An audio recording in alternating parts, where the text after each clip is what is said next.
Vamos ler uma mensagem do livro Vinha de Luz, de Emmanuel.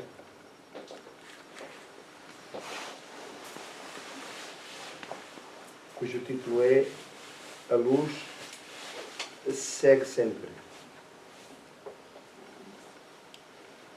E é um comentário, um excerto do Evangelho de Lucas, capítulo 24, versículo 11. Que diz o seguinte: E as suas palavras pareciam como desvario e não as creram. Então Emmanuel comenta: a perplexidade surgida no dia da ressurreição do Senhor ainda é a mesma nos tempos que passam, sempre que a natureza divina e invisível, ao olhar comum dos homens, manifesta as suas gloriosas mensagens. As mulheres devotadas que se foram em romaria de amor ao túmulo do Mestre sempre encontraram sucessores. Todavia, são muito raros os Pedros que se dispõem a levantar para a averiguação da verdade. Em todos os tempos, os transmissores de notícias de além do túmulo peregrinaram na terra quanto hoje. As escolas religiosas deturpadas, porém, somente em raras ocasiões aceitaram o valioso concurso que se lhes oferecia. Nas épocas passadas, todos os instrumentos da revelação espiritual, com raras exceções, foram categorizados como bruxos, queimados na praça pública e ainda hoje são tidos por dementes, visionários e feiticeiros. É que a maioria dos companheiros de jornada humana vivem agarrados aos inferiores interesses de alguns momentos e as palavras da verdade imortalista sempre lhes pareceram consumado desvario. Entregues ao efêmero, não creem na expansão da vida dentro do infinito e da eternidade, mas a luz da ressurreição prossegue sempre, inspirando os seus missionários ainda incompreendidos. Unir os nossos pensamentos para a oração introdutória da tarefa da manhã, procurando estreitar ainda mais os laços que nos unem aos benfeitores e trabalhadores espirituais e entre todos nós igualmente, para que a tarefa e os objetivos traçados possam ir ao encontro das expectativas espirituais.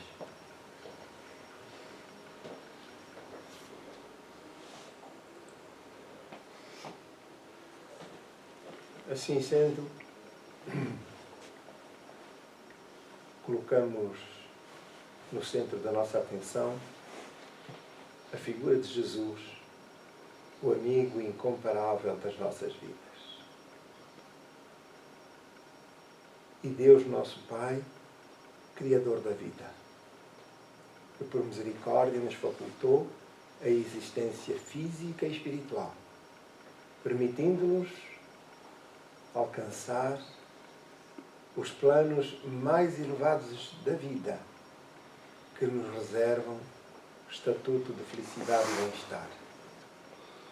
Pai querido, Mestre amado, eis-nos reunidos em vosso nome nesta manhã, em que as nossas almas transbordam de alegria pela época em que assinalamos a tua estada na Terra, no mundo físico, há 2000 anos. Ecoam pela eternidade e nas nossas memórias esse momento épico, com a saudade instalada,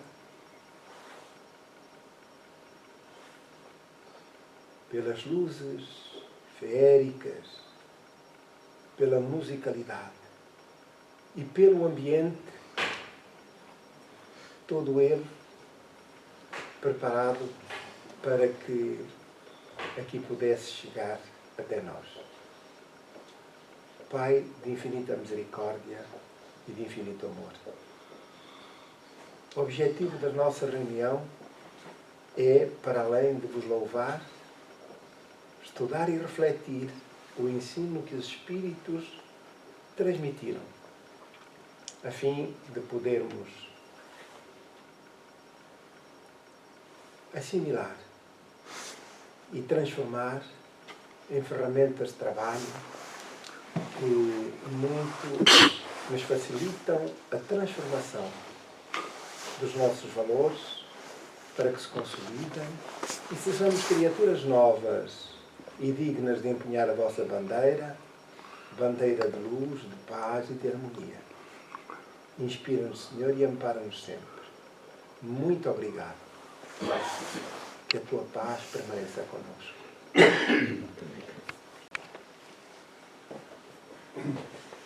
Vamos entrar no trabalho desta manhã.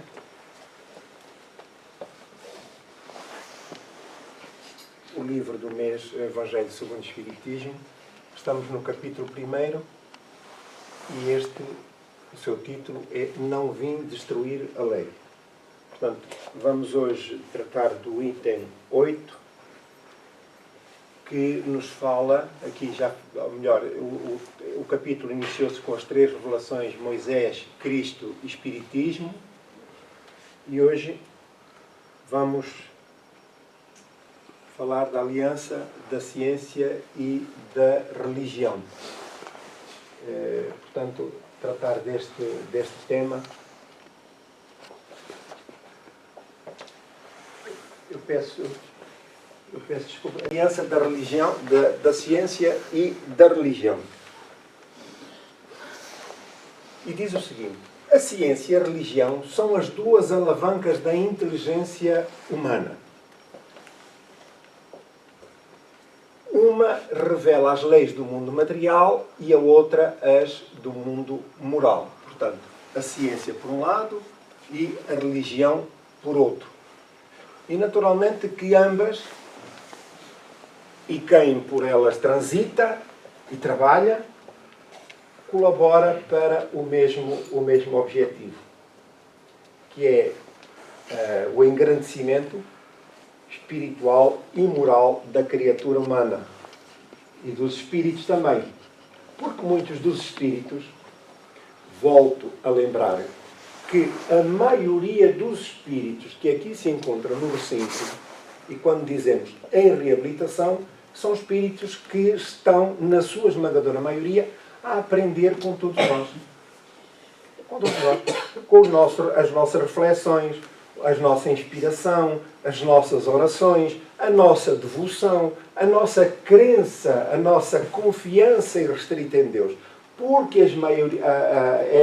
essa maioria saiu do corpo físico sem conhecimento desta realidade, da realidade do espírito, da continuidade da vida para além da matéria, e estão neste ambiente, para além da sua reabilitação orgânica e mental, mas também a tomarem agora connosco conhecimento desta realidade, que para nós, para todos quantos aqui estamos, é um assunto, perdoem-me a expressão, já corrente. A existência do espírito, a imortalidade, a comunicabilidade, a reencarnação, portanto, tudo isso já nós sabemos. E esses espíritos que aqui estão a tomar conhecimento destes factos pela primeira vez. Daí a importância da nossa presença, das nossas reflexões, das nossas interações. Ora, e muitos, acrescento, muitos, não têm, ou melhor, estes conhecimentos espirituais independem do estatuto social e académico que tiveram na Terra os espíritos. Porque muitos são aqueles que, do outro lado da vida, tendo passado pela Terra e ocupado profissões, conhecimento académico elevado, passaram para o outro lado e são criaturas despidas no bom sentido do termo, despidas de qualquer conhecimento nesta matéria. E ficam surpresos. E muitos têm que se adaptar a esta realidade na qual os valores principais, vamos dizer só um, é a humildade. porque todas as outras virtudes assentam nessa. Então, trabalhar este aspecto é um bocado difícil às vezes. E daí a razão porque são aqui colocados, ou noutros locais semelhantes, para poderem apreender e assimilar estes conceitos. Tendo, no entanto, essas leis o mesmo princípio que é Deus, não podem contradizer-se. Ora bem, a ciência e a religião, nos caminhos humanos, são, de facto, caminhos que nós, seres humanos, escolhemos para chegar ao mesmo objetivo. Aqui, no caso, a religião. Mas a ciência humana, tem também um papel relevante a desempenhar, porque, para além do estímulo da inteligência, tem por função minorar o sofrimento. É a misericórdia divina em marcha a atuar, fazendo daqueles que operam nessa área seus instrumentos para minorar o sofrimento dos seus filhos, portanto, dos seres humanos na Terra. É muito interessante percebermos que as leis divinas, que são imutáveis e cada um recebe de acordo com as suas necessidades evolutivas, com os seus débitos ou com os seus créditos, a misericórdia divina, reparem, instituiu na Terra, permitiu que criaturas se habilitassem ao exercício da ciência, não só para auxiliar o crescimento, a dilatação da inteligência humana, mas simultaneamente para minorar o sofrimento das criaturas na Terra. Então, quando nós vamos ao médico e estamos, enfim, com uma debilidade física, orgânica qualquer, é o exercício da ciência que Deus permite para que os nossos sofrimentos físicos sejam minorados por via da ciência. Se nós, com problemas de consciência, com debilidades espirituais, temos necessidade de encontrar arrimo, apoio, então os nossos caminhos cruzam-se pelas religiões com as quais nos afinamos e onde vamos encontrar amparo espiritual, arrimo, consolo, esclarecimento.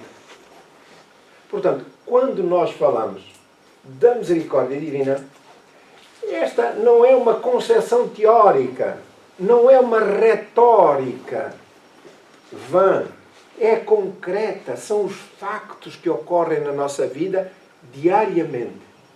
Porque a misericórdia divina, ela faz-se presente antes, durante e depois dos factos, das ocorrências. E nós sempre temos presente essa realidade na nossa vida.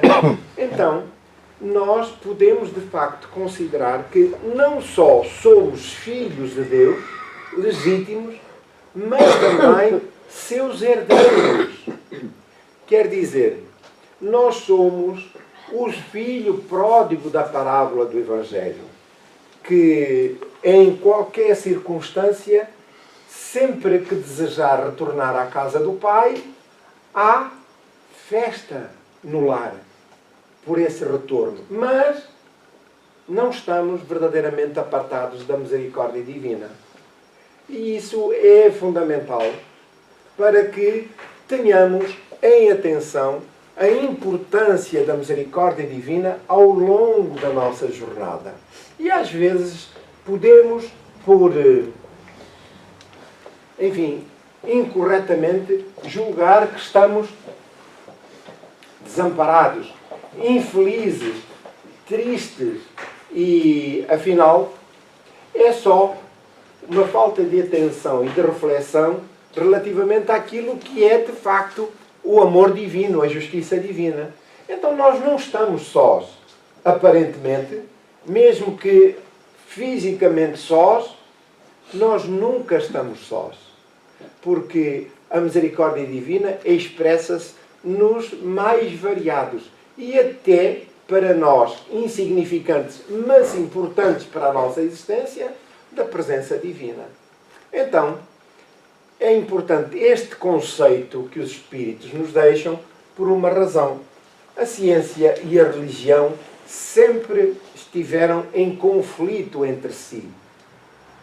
E foi preciso que a ciência se apartasse da religião para encontrar liberdade e poder progredir e sair dos conceitos ortodoxos e até oscuros da própria religião, não diremos, corrigimos, não da religião, mas dos homens que exerciam a religião. Porque, quer seja na doutrina científica ou na doutrina religiosa, elas, por mais puras que sejam, os seus executores, aqueles que são os elementos atuantes, se forem indivíduos com mau caráter, se forem indivíduos orgulhosos, se forem indivíduos egoístas, como é que eles vão agir? Em conformidade com os seus valores. Ora, nós sabemos, é da história, que a religião foi um movimento obscuro durante milénios. Milénios, sim, podemos considerá-lo, mas aqui da religião cristã, após a vinda do Cristo, porque os tais maus intérpretes chamaram a si o poder e exerceram-no de forma tirânica, obscura, não para atender os desígnios divinos, mas para atender a sua vontade obscura, o seu poder. Ora, tudo aquilo que... E isso atingiu o patamar de tal forma grave, que todos quantos se opunham a esse poder eram liquidados, eram mortos. Quer no campo da religião, quer no campo da ciência.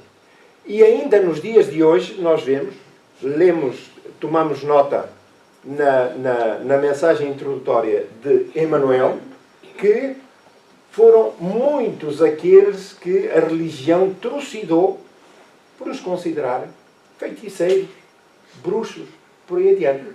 Quando? Até hoje.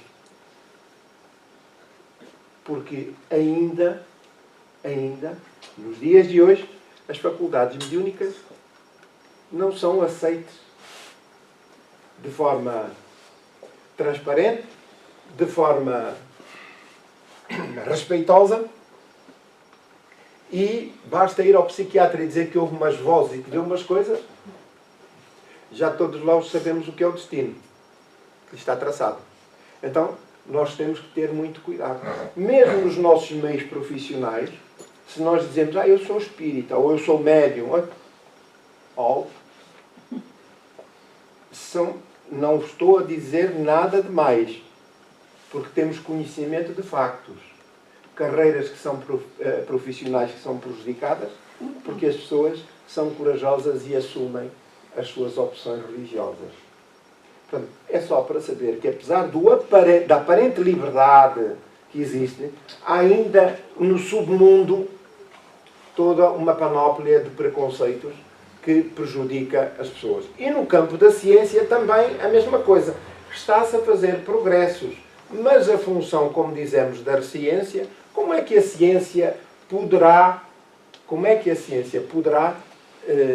alcançar ou beneficiar o progresso humano? Sim, porque tudo aquilo que transcende a ciência, qual é a sua origem? Nós já sabemos que não é humana, tem que haver uma inteligência superior que está na origem de tudo. Porque se a ciência não consegue explicar, não há forma de explicar, outra forma de explicar. Mas há ainda muitos entraves. E no caso da mediunidade, repare-se, no caso da mediunidade,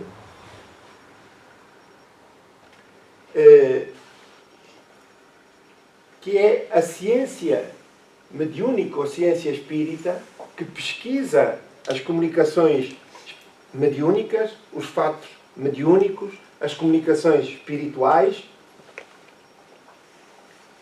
A ciência procura descobrir o espírito através do bisturi.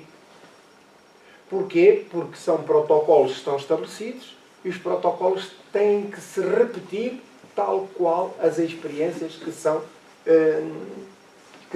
certificadas. Ora, o que é que está na gênese dos fenómenos mediúnicos?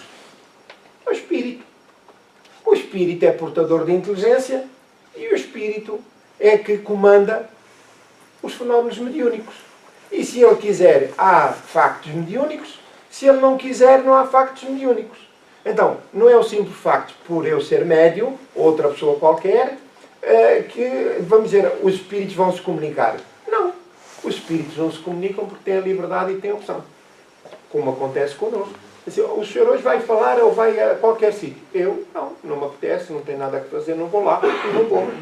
Aquilo que estava para acontecer e esperavam por mim, não vai acontecer, não se vai realizar. Porquê? Porque tenho liberdade de opção e de escolha. Com os espíritos é exatamente a mesma coisa.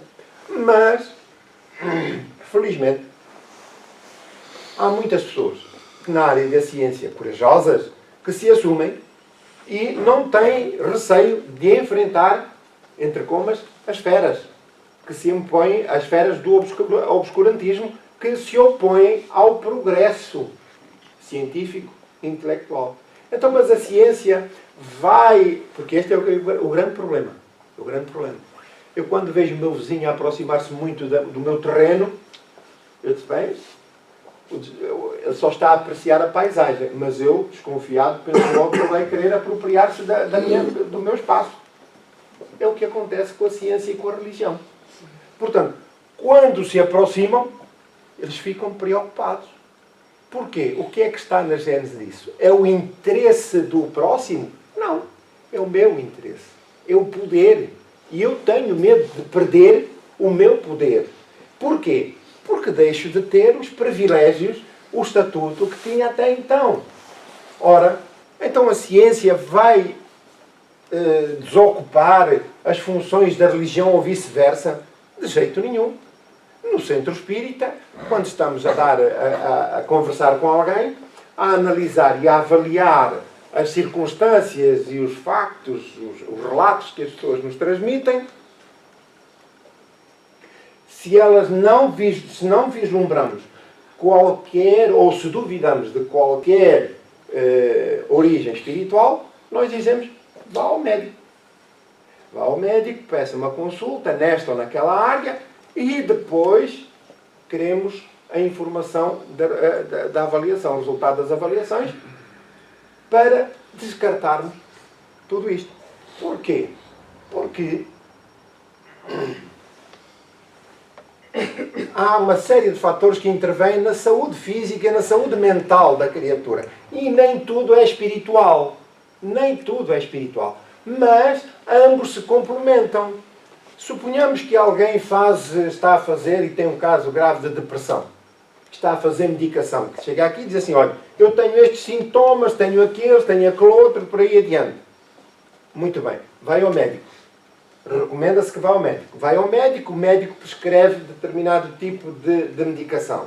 Está a fazer esta medicação. Muito bem. Então, é um problema mental, orgânico. Mas o centro espírita pode auxiliar? Pode auxiliar. Mas é energeticamente.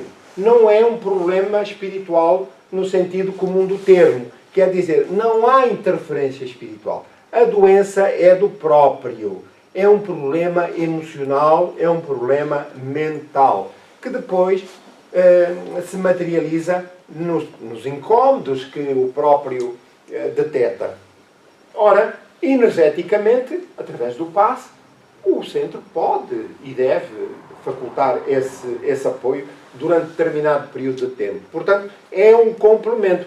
Mas quem segue na frente do tratamento é a medicina. Digamos que a parte espiritual é um apoio. Mas também pode ser o inverso. Estamos na presença de um caso, por exemplo, em que há uma interferência espiritual. Uma obsessão, que é a interferência negativa de um espírito sobre outro. Muito bem. Nós detectamos o caso e dizemos, vai iniciar tratamento no centro. Mas é conveniente que vá ao médico também para obter apoio. Que apoio? Por exemplo, se a pessoa anda muito ansiosa, tomar um ansiolítico leve, mas que facilite sossegar e durante a noite pernoitar. Porquê? Porque o fármaco vai incidir sobre o sistema nervoso da criatura e acalmar. Ou na homeopatia, encontrar nas medicinas alternativas também apoio. Mas quem segue adiante é o tratamento espiritual. Então, e porquê que vai ao médico? Vai ao médico porque estas relações são sempre, ou transcendem sempre a fronteira espiritual e acaba por ter incidência não só na mente, no sistema nervoso e orgânico. Estão a compreender? Então, é só para darmos aqui uma panorâmica sobre a complementaridade destas doutrinas importantes. A ciência e a religião, seja na medicina, seja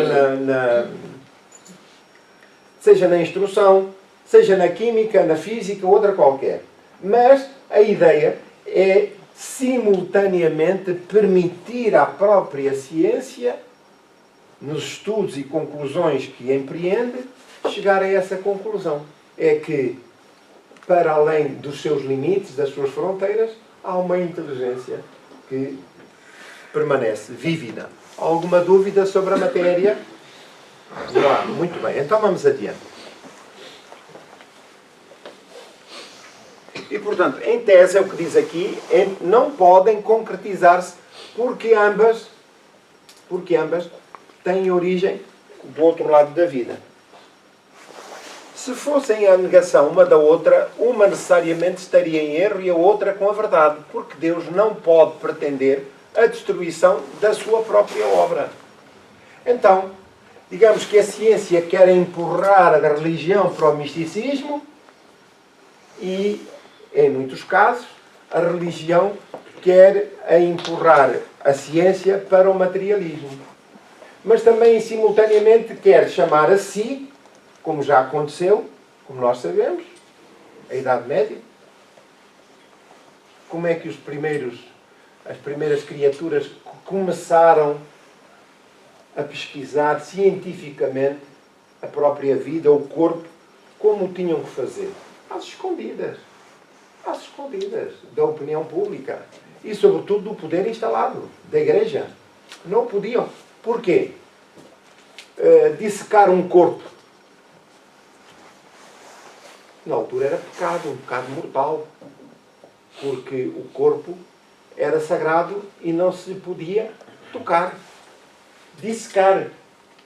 Mas podia-se trucidar. Quando iam para o fogo, para a fogueira, quando iam para a tortura, isso podia-se fazer porque as bênçãos divinas permitiam isso. E ainda nos dias de hoje, países em conflito, de um lado, lançam uma arma qualquer e vai lá o sacerdote para abençoar a arma. Não vem, eu estou a dizer alguma coisa diferente? Vem isso. Mas do outro lado da fronteira, vai lá o sacerdote da religião daquele lado abençoar o navio dali para se gladiarem. Reparem que ambos unem-se lá em cima. Mas ambos estão a lutar por quê? Pelo poder temporal dos homens. Não é verdade? Nos dias de hoje, não estamos a falar da Idade Média, nos dias de hoje, ainda temos alguns quilómetros pela frente. A incompatibilidade que se julgou existir entre essas duas ordens de ideias provém apenas de uma observação defeituosa e de excesso de exclusivismo de um lado e do outro. É uma coisa visível, factual. Daí um conflito que deu origem à incredulidade e à intolerância. Portanto, a ciência vai seguindo o seu caminho, de acordo com aquilo que são as pesquisas e que obedecem a determinado tipo de protocolos, de circunstâncias, e, portanto, é dentro disso que se tem que operar. Religiosamente.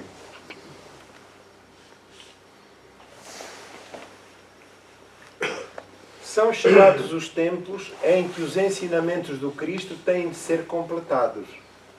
O véu, intencionalmente lançado sobre algumas partes desse ensino, tem que ser levantado. A ciência, deixando de ser exclusivamente materialista, tem de considerar o elemento espiritual. Ora bem, dentro dos gabinetes da medicina, vamos lá fazer missas ou palestras espíritas? Não, não vamos.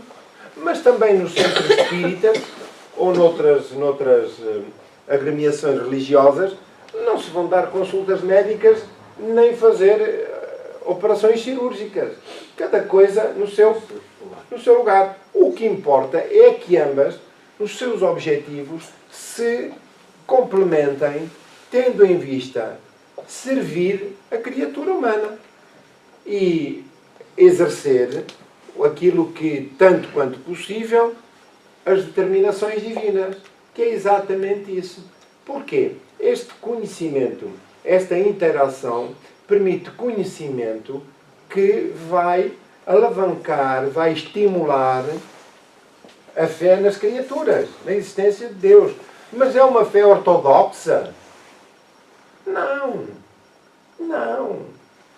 Já no tempo de Jesus, ou melhor, já Jesus dizia que eram hipócritas aqueles que nas ruas que procuravam impressionar os outros com orações infinitas nas ruas, tentando, enfim, obter as graças divinas. Não, não é nada disso. Acreditar em Deus e em Jesus é procurar viver como eles recomendam. Viver como eles recomendam. Porque o nosso objetivo, nós somos espíritos, e o nosso objetivo é sairmos da Terra em melhores condições. Então, se estas duas forças, estas duas doutrinas se complementarem, naturalmente que os resultados serão superiores àquilo que é o que está a ocorrer no momento. É esse o objetivo. A religião, deixando de ignorar as leis orgânicas e imutáveis da matéria, como duas forças que são, apoiando-se mutuamente e marchando combinadas, prestar-se-ão mútuo concurso. É isso que importa. Quer dizer, servir a criatura humana, auxiliá-la na sua ascensão espiritual. Então, não mais desmentida pela ciência, a religião adquirirá inabalável poder, porque estará de acordo com a razão, já não se lhe podendo mais opor a irresistível lógica dos factos. Portanto, tenhamos isto em atenção, que a proposta dos espíritos, esta abordagem, entre a aproximação, a convergência espiritual da ciência e da religião, voltamos a dizer, a convergência espiritual da ciência e da religião, porque se a ciência ainda não tem, a religião também não está de grande saúde, sob o ponto de vista espiritual. Então, esta complementaridade é para servir o próximo. Servir o próximo. Porque Deus não está só preocupado conosco, que já temos estes conhecimentos. Está preocupado com milhões de criaturas que jornadeiam pelo mundo e não têm acesso às condições básicas de saúde, de instrução, de alimentação, mas também de conforto espiritual. E em ambos os casos, e na maioria dos casos, são até explorados. sob o ponto de vista material, e que não tendo condições para atender às determinações materialistas, quer da ciência, quer da religião, vivem na mais absoluta miséria, para além da fronteira da civilização humana, daquilo que se requer e que se deve classificar como a civilização. Milhões de criaturas que passam fome, doenças que têm, sofrem doenças, sem qualquer amparo. Porque as forças determinantes da civilização, a ciência e a religião, estão interessadas com o seu poder económico e financeiro. Não servem verdadeiramente a criatura humana. E é com isso que Deus está preocupado. Sobretudo porque nós, verdadeiramente, perdoem-me a expressão, já estamos servidos, já temos conhecimento para poder caminhar. E a maioria dos homens na Terra, dos espíritos na Terra, não têm essas possibilidades. E há criaturas que nascem, vivem e morrem na mais absoluta miséria, não porque estejam sujeitos a qualquer problema e compromisso espiritual, mas por causa da indiferença e do egoísmo daqueles que detêm o poder e o dinheiro no mundo, com o devido respeito. Não somos contra o dinheiro, devo já dizer.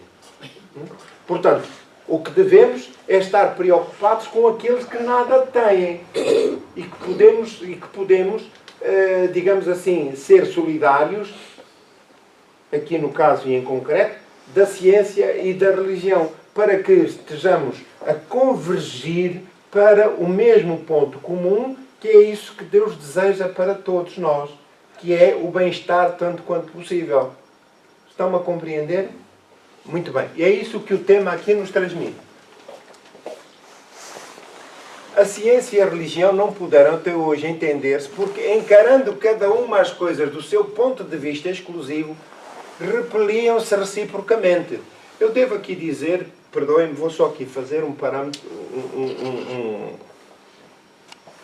um parênteses, porque às vezes nós falamos da pobreza e estamos convencidos que a pobreza só anda lá para o terceiro mundo. Mas tenho sempre presente um documentário que assisti e que relata que a pobreza também vive no meio dos países mais desenvolvidos e os chamados ricos que estão no topo da escala da civilização.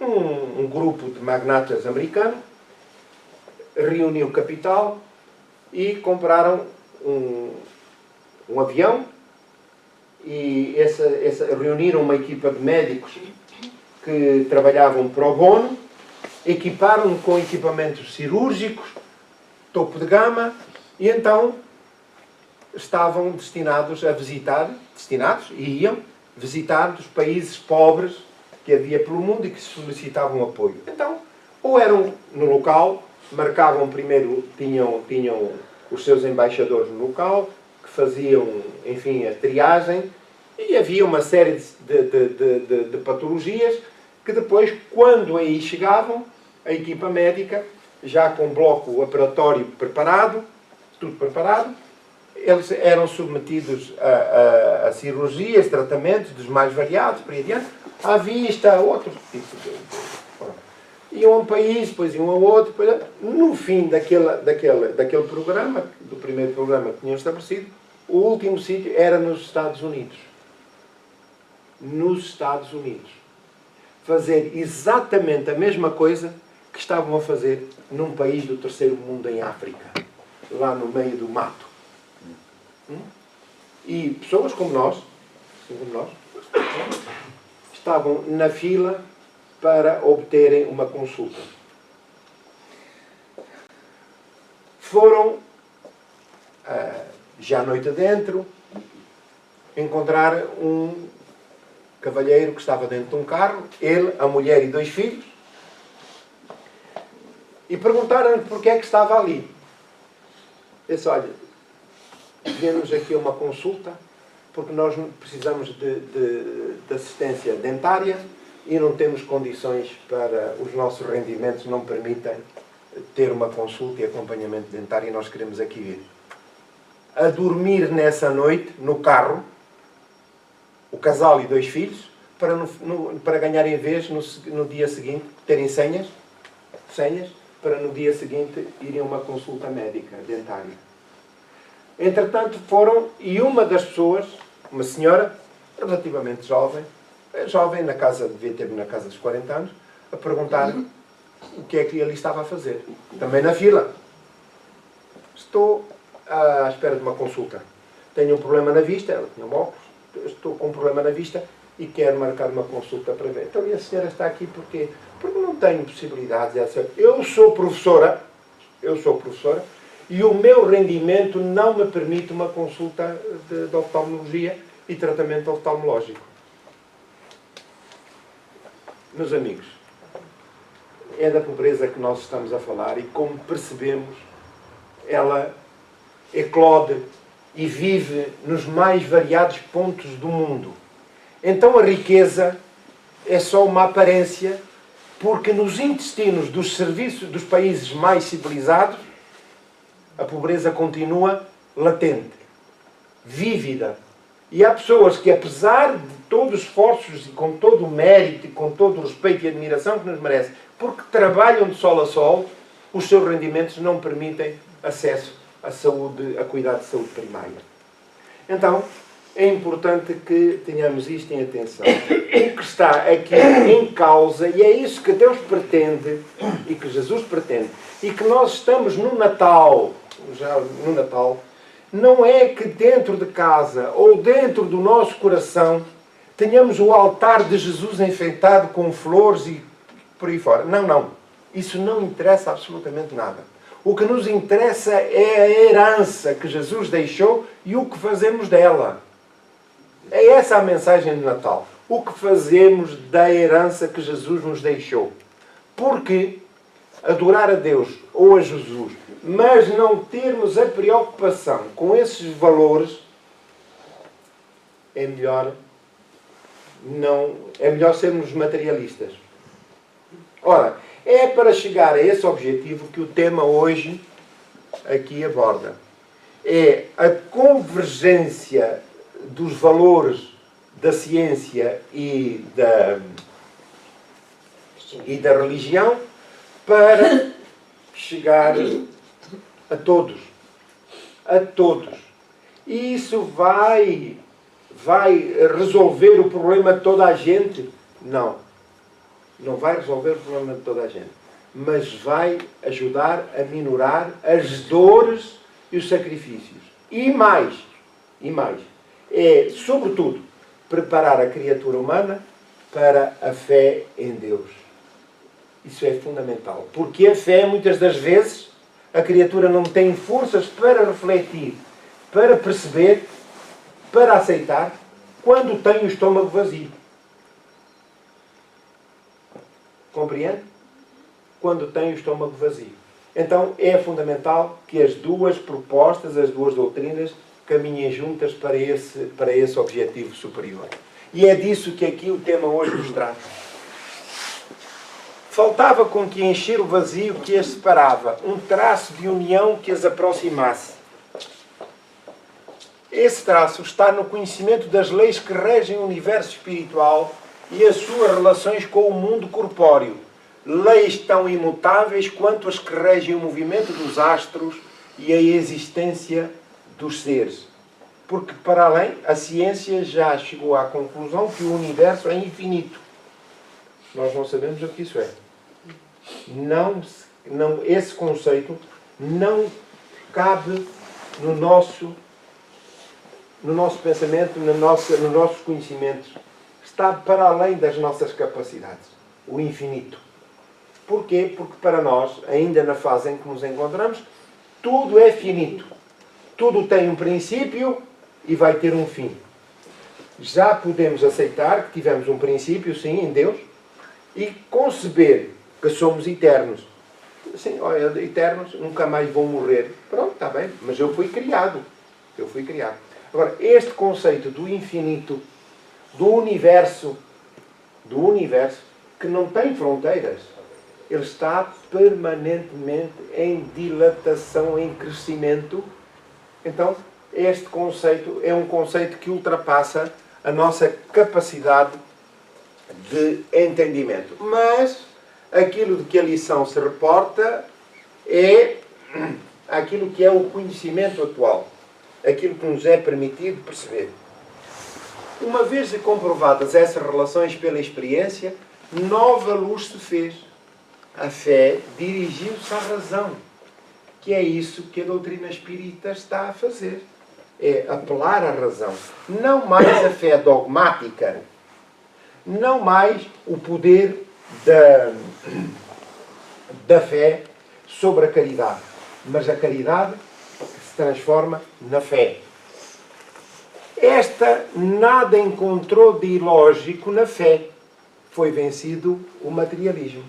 Então, o propósito da fé ou da religião não é de entrar nos caminhos da ciência, que são específicos, são próprios, e, portanto, têm um determinado objetivo. Mas a ciência também não vai substituir, digamos que, as doutrinas religiosas, porque o seu objetivo é exercer a sua função e, nas entrelinhas, na projeção de todo esse trabalho, o que é que permite é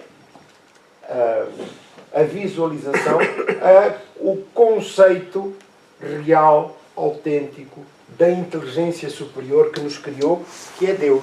Portanto, a ciência e a religião convergem no mesmo sentido e com o mesmo objetivo. Mas nisso, como em tudo, há pessoas que ficam atrás até serem arrastadas pelo movimento geral que esmaga se tentarem resistir em vez de o acompanharem. Portanto, ou nós aproveitamos, digamos que nós aproveitamos as oportunidades que nos concedem, ou então vamos ser arrastados pela ignorância para outras experiências a fim de nos provocarem o despertamento para aquilo que é fundamental na vida, para nosso próprio interesse. Não tenhamos ou não fixemos nestas determinações divinas que há uma tirania, que há castigo. Não há castigo nenhum. Tudo isto são exercícios, são estudos, provas. É toda uma revolução que neste momento se opera e trabalha os espíritos. Reparem, isto aconteceu em 1864, da publicação do Evangelho. É toda uma revolução que neste momento se opera e trabalha os espíritos. Portanto, há 160 anos, mais ou menos. Ora, digamos que estamos na fase final de um ciclo a transformar, a passar para uma nova era. Não só para o planeta, mas também para a humanidade. Após uma elaboração que durou mais de 18 séculos, do nascimento de Jesus até Kardec, até a elaboração da doutrina espírita, chega ela à sua plena realização e vai marcar uma nova era na vida da humanidade. Portanto, estes momentos são cruciais. Nós, ou melhor, Deus opera as suas determinações de forma lenta, misericordiosa e amorosa. E nós estamos numa fase crucial de transformação. A verdade é que todos, diz aqui, são fáceis de prever as consequências. Acarretará para as relações sociais inevitáveis modificações, às quais ninguém terá força para se opor, porque elas estão nos desígnios divinos e derivam da lei do progresso, que é a lei de Deus. Então, estamos numa fase crucial da civilização humana. Estamos a chegar a um fim de ciclo. O planeta deixará de ser um planeta de provas e expiações onde o mal predomina e, portanto, a esmagadora maioria dos espíritos que aqui reencarna. E aqueles que se encontram na espiritualidade, associados energética e vibratoriamente ao planeta e à humanidade, têm, nestes fins dos tempos, a oportunidade de poderem seguir adiante, isto é, de facilitarem o seu próprio futuro. O planeta deixará de ser um planeta de provas e expiações e passará a ser um planeta de regeneração, onde a incidência do mal já não se fará sentir com esta profundidade, mas nestes momentos que são os, digamos, os estertores dos últimos momentos, Deus, na sua infinita misericórdia, permite que muitos espíritos reencarnem ainda na Terra, alguns revoltados, outros desesperados, outros ainda que, não aproveitando a oportunidade, continuam vinculados a vícios e hábitos anteriores, mas é a infinita misericórdia de Deus que permite, através da reencarnação, que muitos espíritos aqui retornem, para encontrarem a oportunidade do ressarcimento dos seus débitos. E, sobretudo, no contacto com as sociedades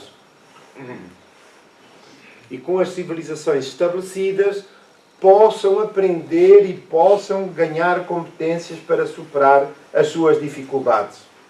É por isso que nós ficamos surpreendidos com os níveis de maldade, de violência, de agressividade que no planeta existem. E quedamos-nos até que sociedades e países civilizados se agridam com a violência, com o desrespeito, o destempero de criaturas que são absolutamente primitivas. É verdade que andam de fato e gravata, mas é só o corpo. Só são bonitos por fora. Porque por dentro os valores são perfeitamente primitivos. Ora, acontece que isto faz parte de todo este programa que Deus estabeleceu, que os bons espíritos estabeleceram, para o ressarcimento dos nossos, enfim, como oportunidade para o ressarcimento dos nossos débitos. Portanto, aquilo que devemos é encarar como normal que nos planetas com estas características aconteçam estes cataclismos. Cataclismos morais. Portanto, nestes tempos em que, nesta quadra de Natal que vivemos, haja sobretudo alegria pela confiança em Deus e em Jesus. Dissemos há pouco, repetimos, aquilo que importa sobretudo é que a herança é o que fazemos da herança que Jesus nos deixou, do seu exemplo, da sua mensagem. E como aplicamos esse conhecimento?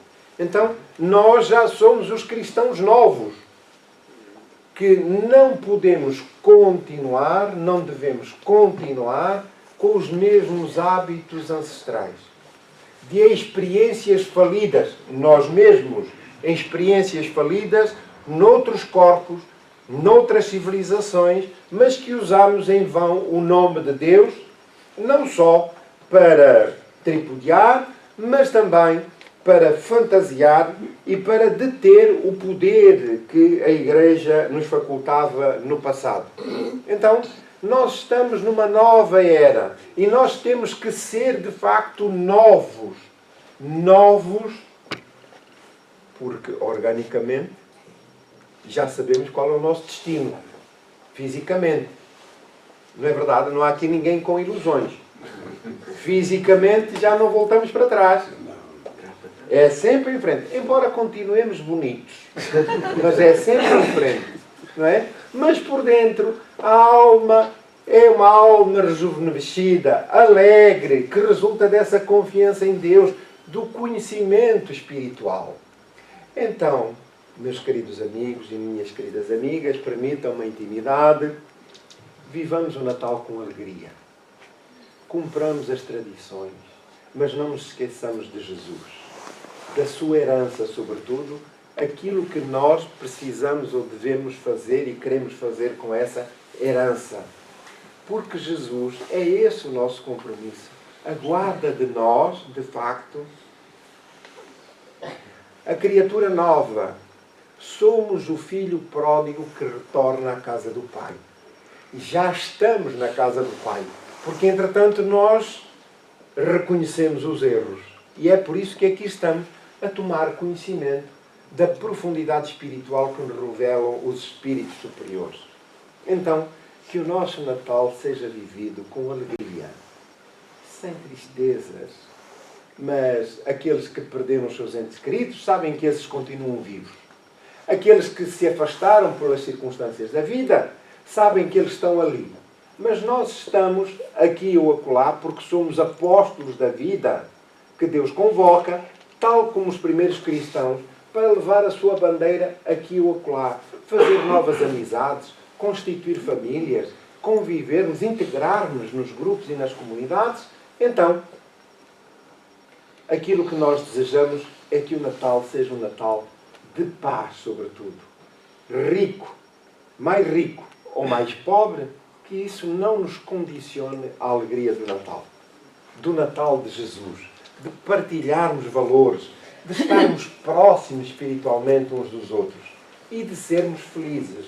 É Natal de Jesus, sem dúvida, mas é Natal também porque nós partilhamos esses valores. Afetos, amizade, tolerância, compreensão, solidariedade. Também há Natal todos os dias por isso mesmo. Então, e nós contribuímos para isso, para esse edifício. Na semana passada, tivemos aqui a nossa festa de Natal.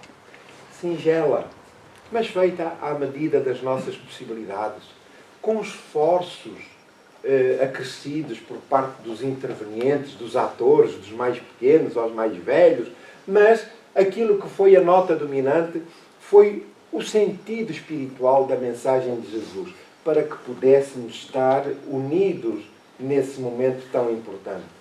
E os relatos espirituais obtidos pelo dia em que aqui estivemos reunidos era de uma beleza inaudita, imensos espíritos.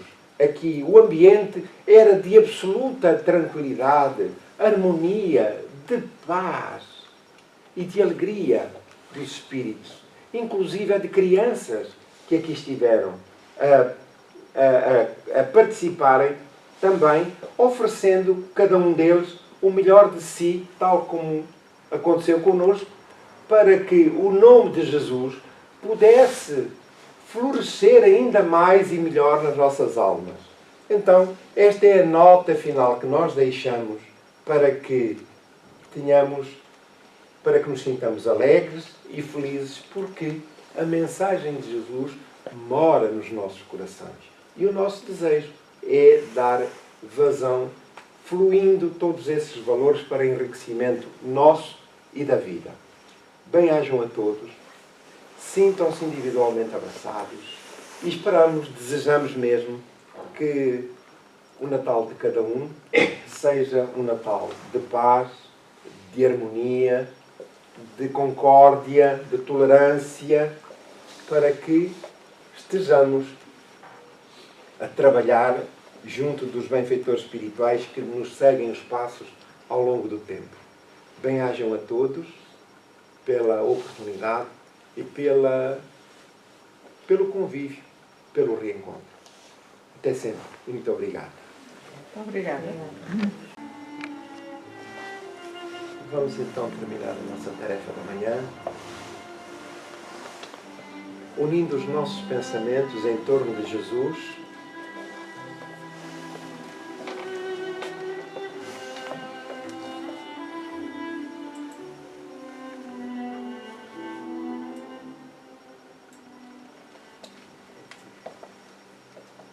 unindo os nossos pensamentos em torno de Jesus,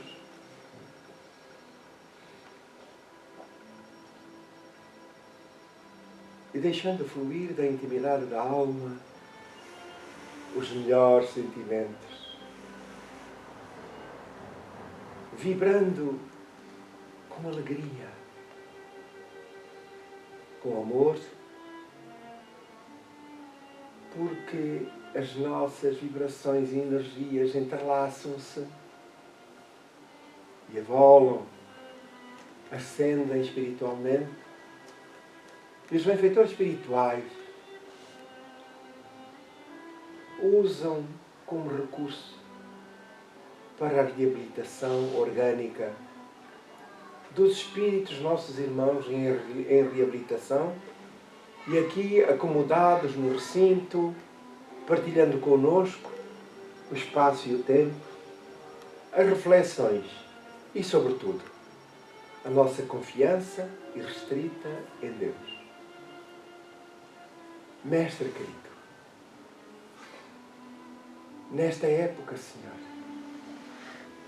em que as memórias do Teu nascimento retornam ao nosso consciente, revivemos, Senhor, com emoção, tão delicado momento.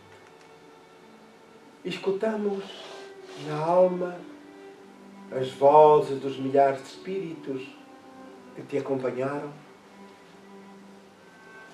e louvaram a Deus nesse momento, cantando glórias e rogando paz aos homens de boa vontade. E eis-nos, Senhor, eis-nos, como filhos pródigos que retornam.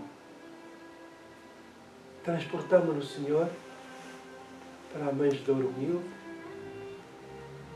para te escutar o vagido.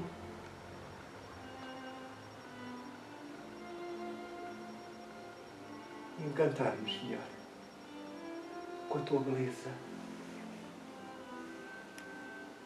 Mestre querido, tiveste por companhia o casal que te acolheu, os animais que estupefactos presenciavam tão glorioso momento. Deixa-nos, Senhor, hoje aproximar-nos do Teu berço singelo.